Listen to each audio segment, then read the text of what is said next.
आजकाल मार्केटमध्ये जे आंबे भेटतात ते सगळे केमिकलवर पिकवलेले असतात, परंतु गावाकडे आणखीनही पारंपरिक पद्धतीने असे पाचटीमध्ये आंबे पिकवले जातात. ही ऊसाची पाचट आहे. तर आम्ही त्यामध्ये हे बदाम आंबे आहेत आणि हे हूर आंबे आहेत हे पिकवलेत. तर तुम्हाला दिसत असेल किती सुंदर रंग आलाय.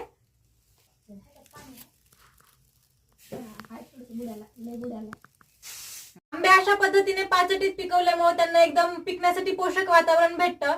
तर त्यांचा रंगही असा एकदम सुंदर येतो, चव पण छान असते आणि वास तर एकदम खतरनाक येतो.